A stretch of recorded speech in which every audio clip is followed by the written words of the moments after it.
Imagina que un bebé nace hoy. Está sano, su cerebro funciona perfectamente. Puede ver, escuchar y aprender como cualquier otro ser humano. Pero hay una diferencia. Nadie le habla jamás, nadie le enseña palabras, nadie le muestra cómo se llaman las cosas, nunca escucha una conversación y nunca aprende ningún idioma.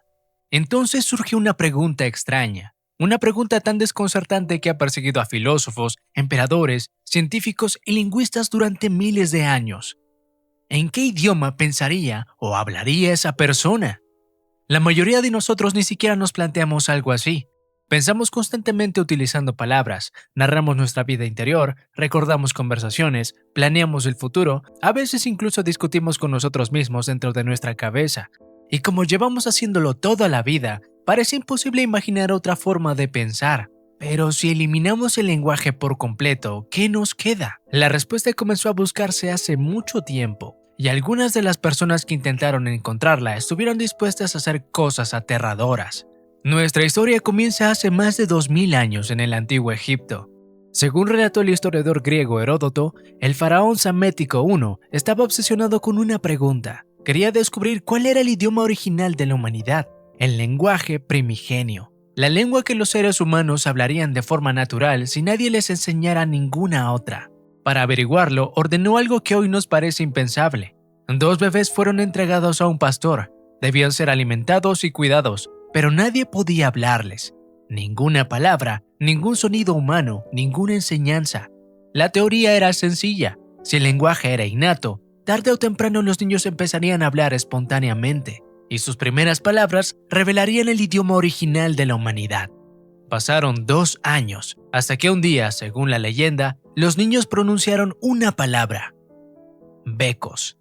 Cuando los egipcios investigaron el significado de esa palabra, descubrieron que en el idioma de los frigios, becos significaba pan, y el faraón concluyó que los frigios eran el pueblo más antiguo.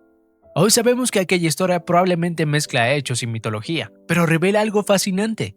Hace más de 2000 años los seres humanos ya estaban obsesionados con el mismo misterio que nos ocupa hoy. Y esa obsesión continuó. Siglos después, otro gobernante intentó responder la misma pregunta. El emperador del Sacro Imperio Romano Germánico, Federico II, ordenó un experimento similar durante el siglo XIII. Los bebés debían recibir alimentos y cuidados, pero sin afecto, sin conversaciones y sin interacción verbal, solo silencio. La historia cuenta que el resultado fue trágico. Muchos niños murieron. Hoy los historiadores discuten cuánto hay de cierto en estos relatos, pero existe algo indiscutible. La idea de crear seres humanos sin lenguaje siempre terminaba chocando contra una realidad brutal. Los niños no necesitan únicamente comida, necesitan interacción humana, necesitan vínculos, necesitan comunicación. Y precisamente por eso, durante siglos, la pregunta permaneció sin respuesta. Nadie podía estudiar éticamente a un ser humano completamente aislado. Sin embargo, la historia encontró otras formas de acercarse al problema, y algunas de ellas surgieron de tragedias reales. A lo largo de los siglos, aparecieron casos de niños que crecieron en condiciones extremas de abandono, niños que prácticamente no tuvieron contacto humano durante los años más importantes de su desarrollo, y cada uno de esos casos se convirtió en una ventana imperfecta hacia una pregunta imposible de investigar directamente. Uno de los más conocidos ocurrió en los 70s.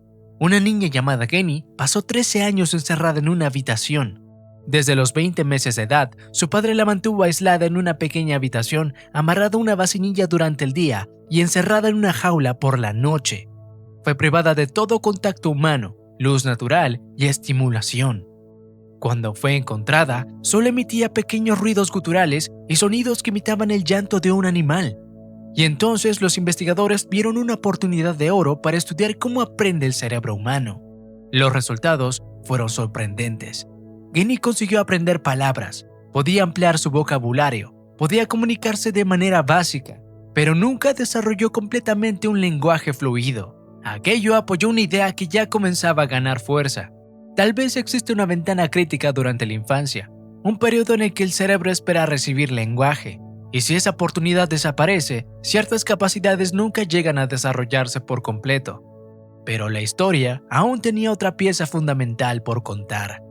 Y esta vez no provenía del aislamiento, sino del silencio.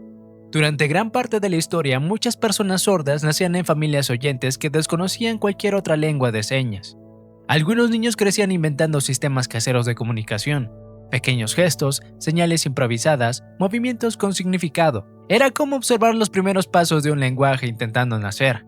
Sin embargo, el ejemplo más extraordinario apareció en Nicaragua durante la década de 1970. Hasta entonces, muchos niños sordos vivían relativamente aislados unos de otros. No existía una lengua de señas nacional consolidada, pero cuando comenzaron a reunirse en escuelas especiales, ocurrió algo increíble. Los niños empezaron a comunicarse. Al principio utilizaban gestos simples. Por ejemplo, un niño podía llevarse la mano a la boca para indicar comer, simular beber un vaso de agua para pedir agua, o señalar una cama e inclinar la cabeza para expresar dormir. El problema era que estos gestos variaban de una familia a otra. Lo que significaba comer para un niño podría ser diferente para otro. Así que después esos gestos se volvieron mucho más complejos, más estructurados, más precisos, y generación tras generación terminaron creando una auténtica lengua, lo que hoy conocemos como la lengua de señas nicaragüense, la cual es bastante diferente de otras lenguas de señas del mundo.